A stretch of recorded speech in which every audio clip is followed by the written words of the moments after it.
on the rails with Matthew Booth.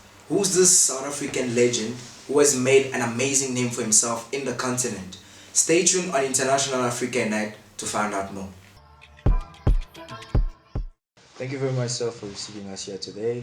Quickly, who is Mr. Matthew Booth? Yeah, I grew up in Cape Town, and when I was 5 years old, I started playing football. I came from a very sporting family.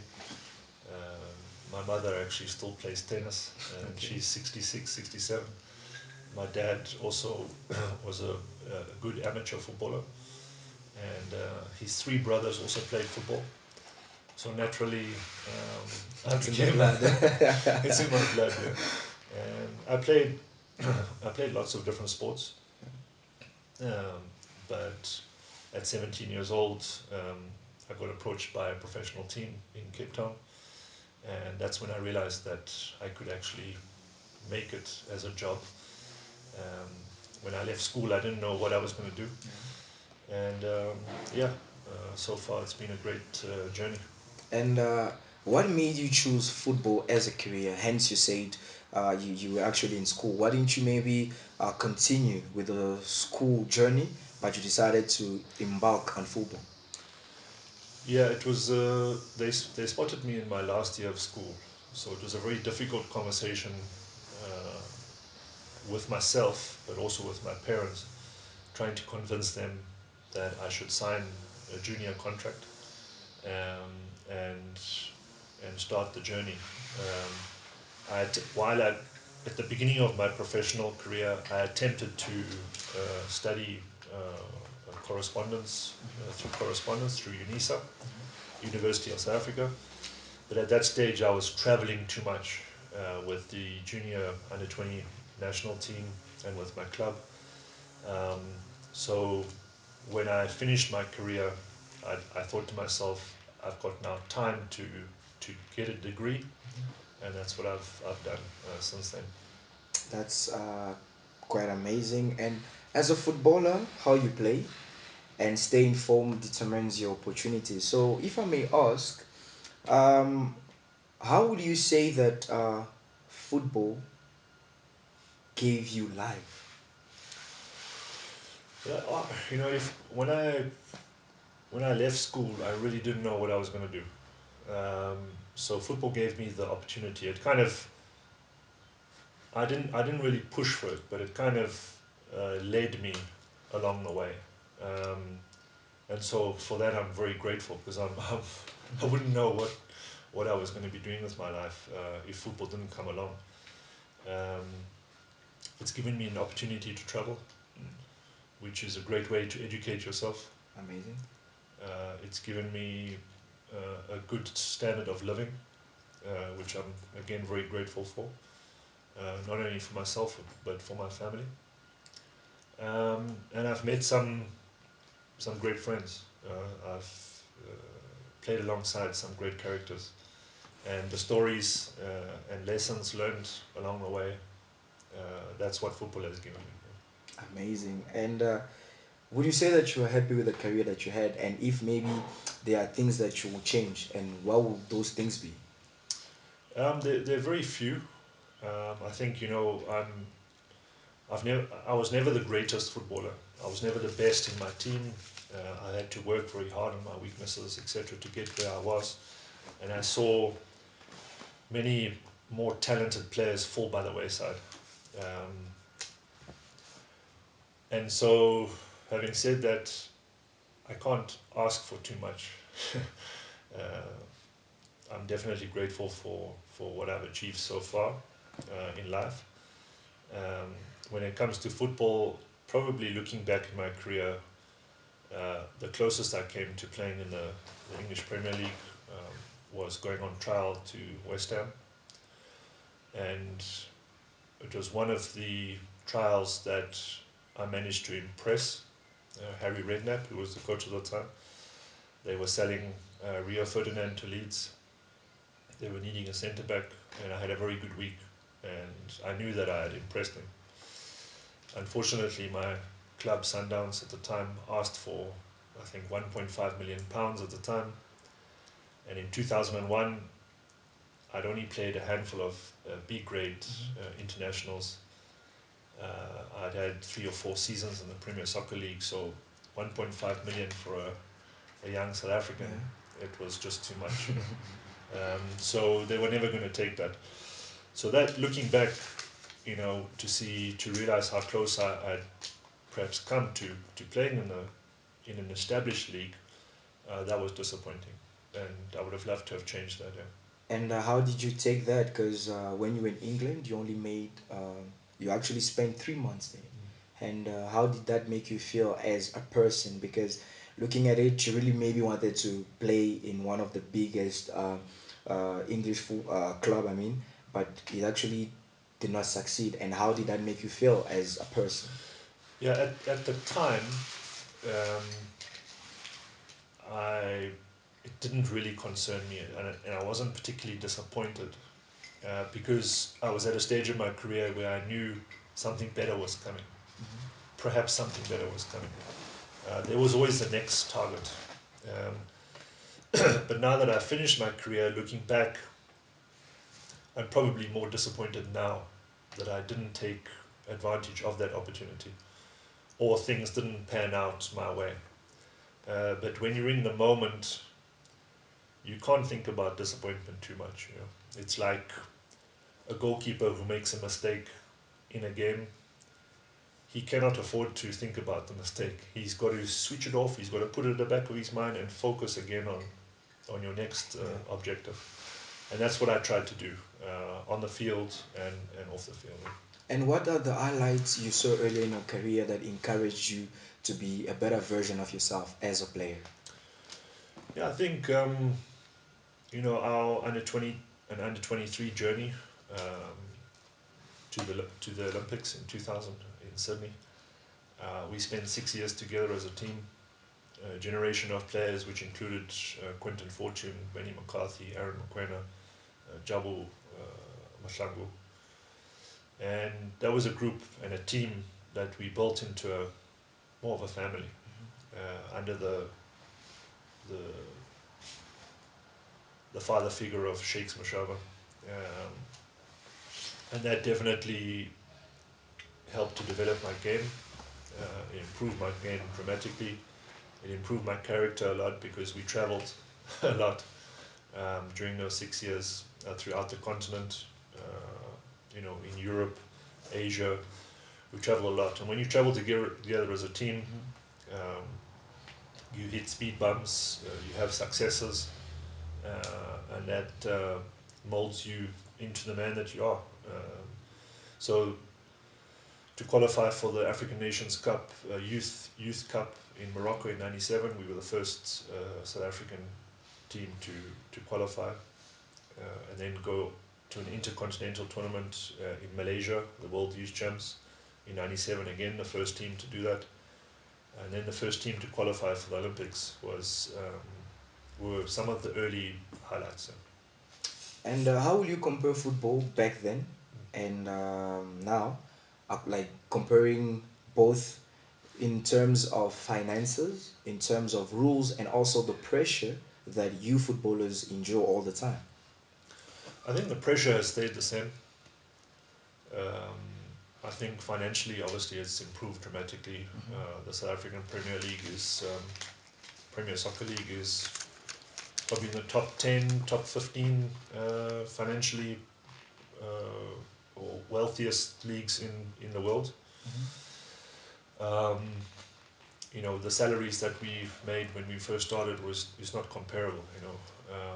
Although in South Africa now the range is quite big, so a youngster can come into a team and earn a couple of $1,000, and then you get a handful of players at Chiefs, Pirates, and Sundowns who are earning 300 to 350,000 rand a month.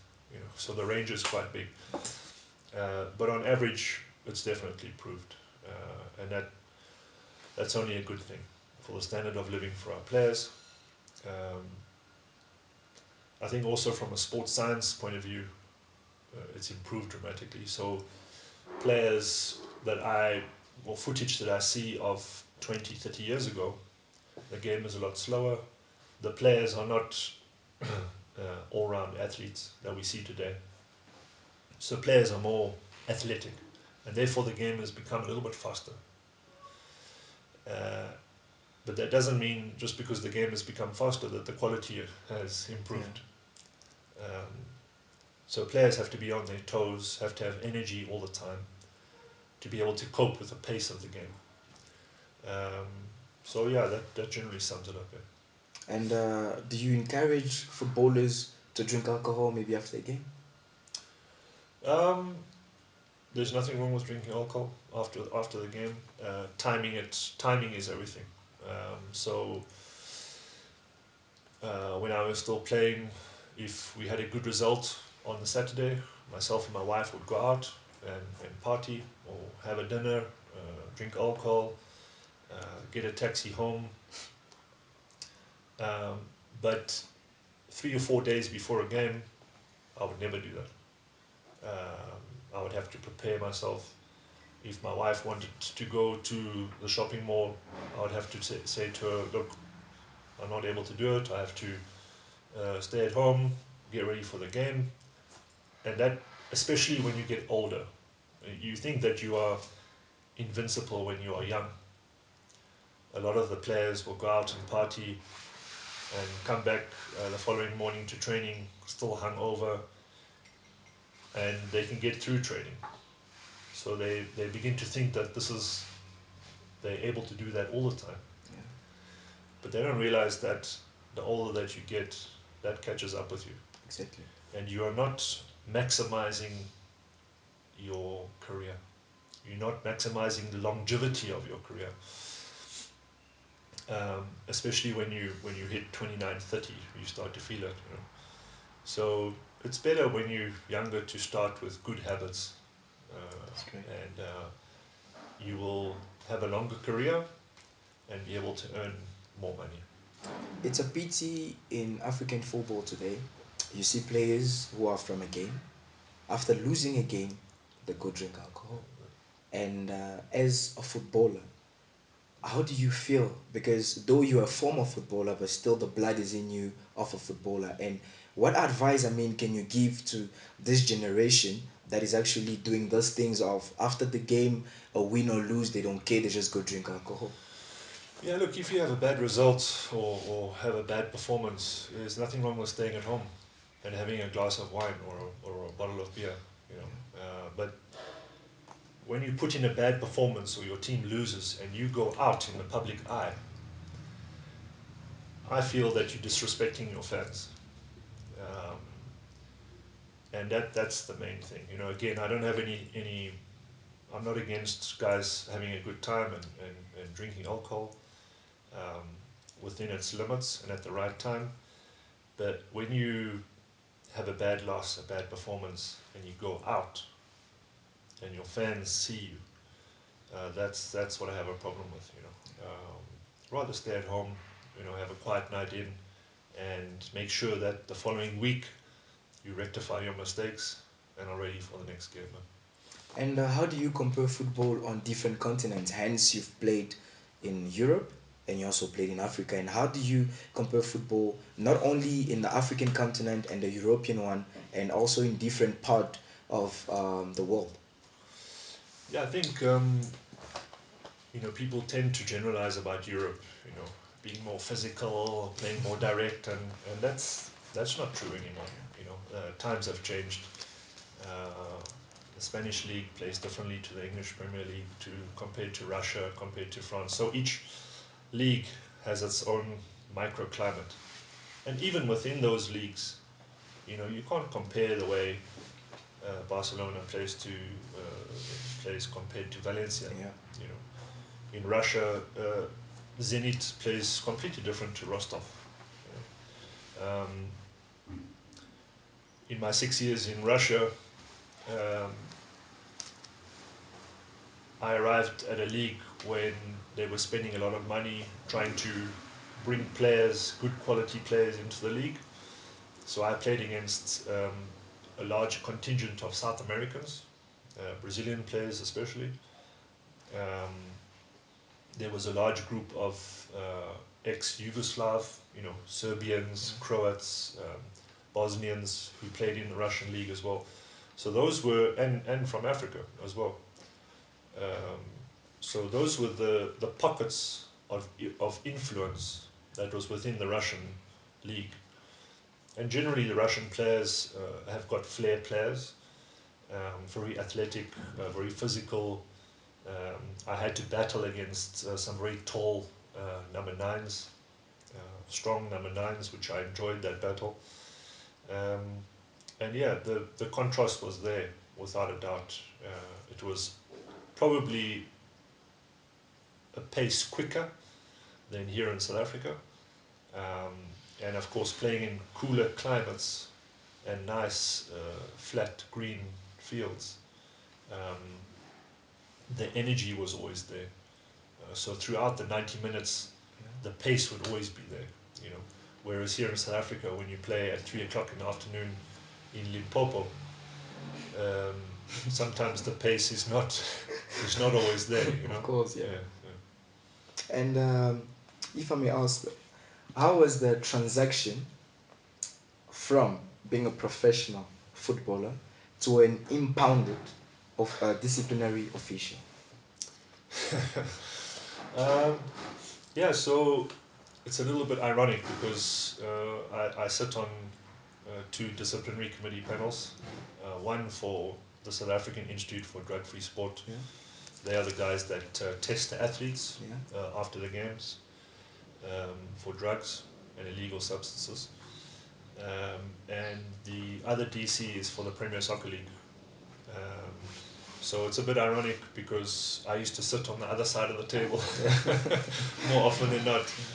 Um, it's been an education for me. So it's not something that I earn money from, but I took the job because I'm now able to learn the rules of the game, yeah.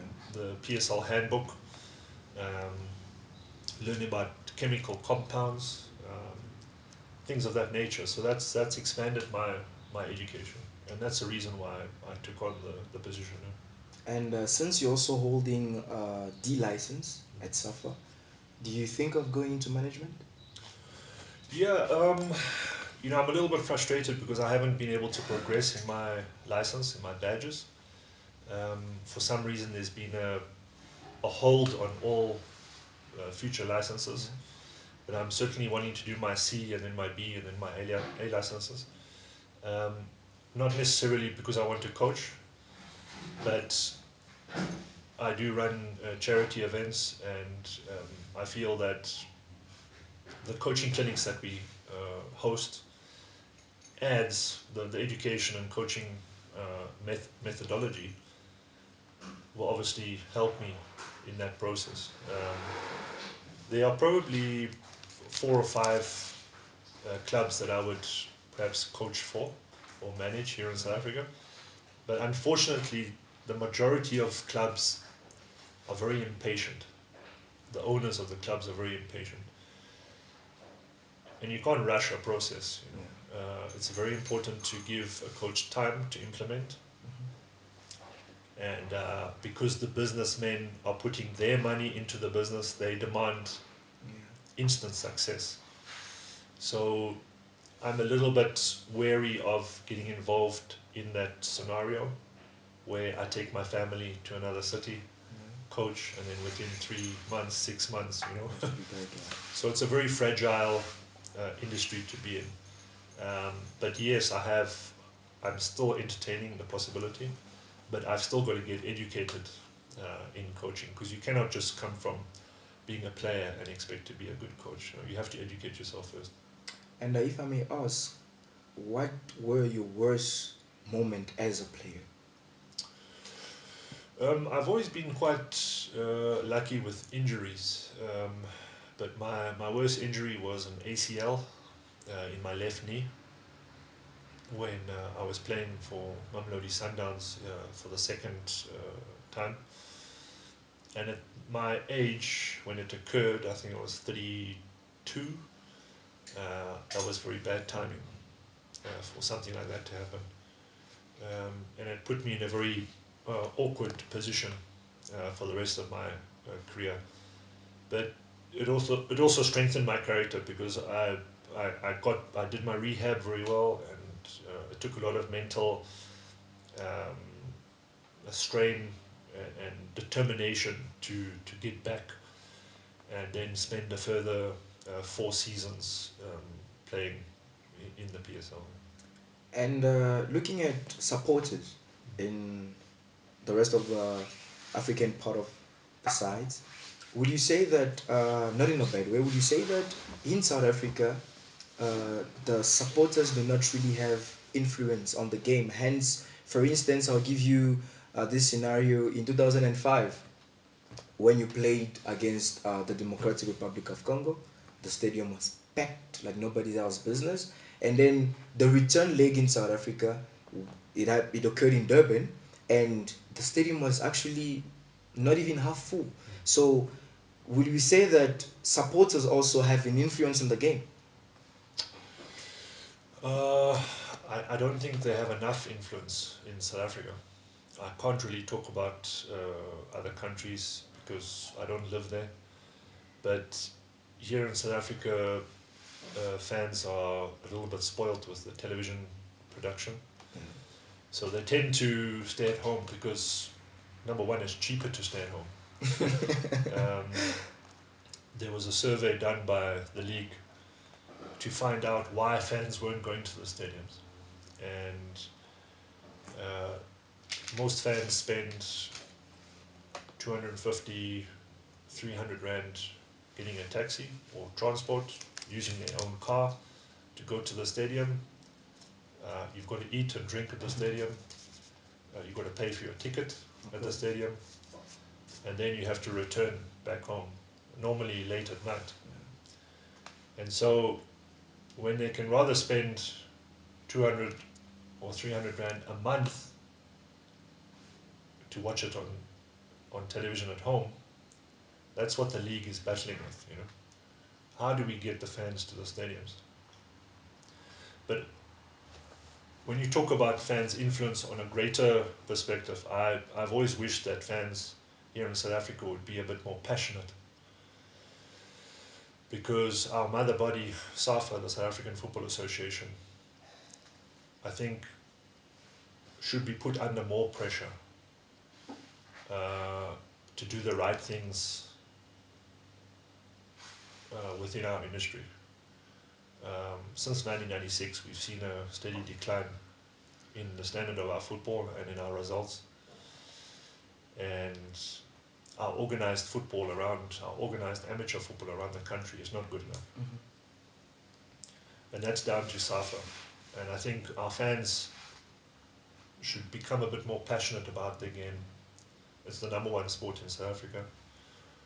And I think they should start putting healthy pressure on the association to start coming to the party.